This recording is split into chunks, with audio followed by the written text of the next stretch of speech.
देश में कोरोना के चलते हाहाकार मचा हुआ है। हर तरफ बस नेगेटिव ही नेगेटिव न्यूज मिल रही है।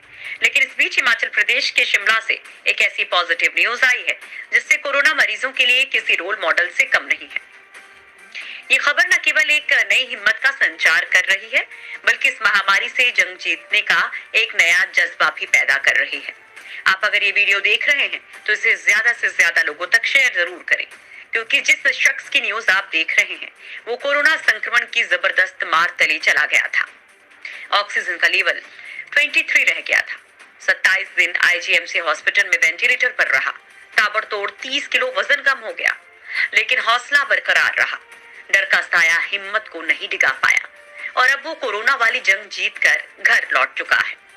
ये कहानी है शिमला शहर के food safety officer Ashok Mangla की, जिनको 3 सितंबर को बुखार आने और थकान के बाद आईजीएमसी हॉस्पिटल ने उनको बताया कि वो कोरोना पॉजिटिव हैं। 12 सितंबर को आईजीएमसी हॉस्पिटल में तबीयत काफी खराब होने पर भर्ती किया गया। सांस लेने में तकलीफ होने लगी और तबीयत बिगड़ने पर वेंटिलेटर पर रखा गया, जहां वो 2 अक्टूबर तक वेंटिलेटर पर रहे। इस दौरान उनका वजन 30 किलोग्राम तक घट गया।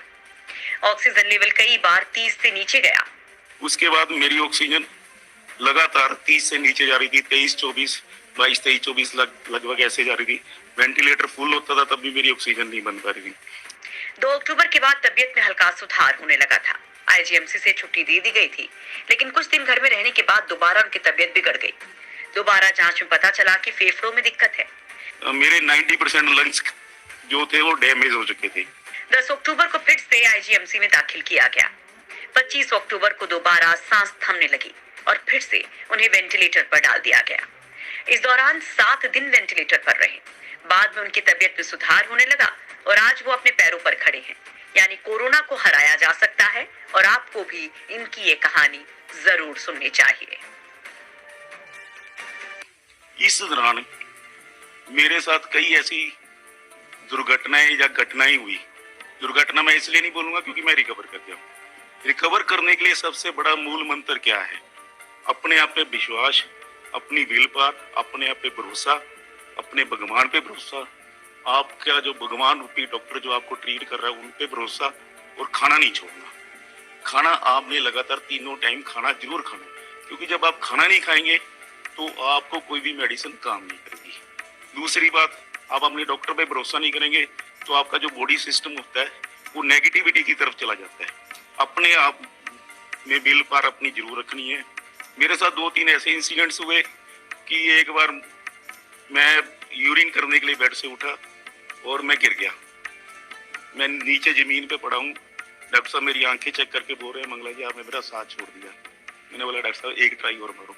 ये नहीं मैं कहता कि मैं बहुत शूरवीर हूँ, लेकिन मैं ये कहता हूँ ये विल पावर होती है आपके पीछे, अपने आपके परिवार की, आपके दोस्तों की, आपकी सोसाइटी की एक स्ट्रेंथ होती है जिसकी वजह से आप ये सब शब्द बोल पाते हैं। और ये मेरे साथ ये सेम इंसिडेंट लगातार 2 बार हुआ। एक दिन छोड़कर हुआ, एक दिन आज हुआ, एक दिन परसों हुआ, लाइक दैट।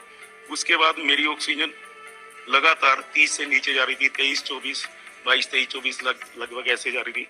वेंटिलेटर फुल होता था तब भी मेरी ऑक्सीजन नहीं बन पा रही थी। उन सब के पीछे मैं अपने आईएमसी का जो अमला है उसका बड़ा शुक्रगुजार हूँ।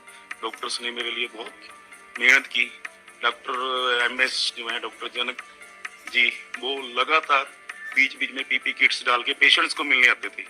मेरे बारे में जरूर पूछते थे ये कैसे है। बीच में 2-3 बार डॉक्टर्स ने प्रोग्राम बनाया कि इनकी वो ऑपरेशन करके क्या बोलते हैं स्टेरिल आइसोलेशन कर दी जाए, पाइप्स डाल दी जाए लंग्स को सीधी।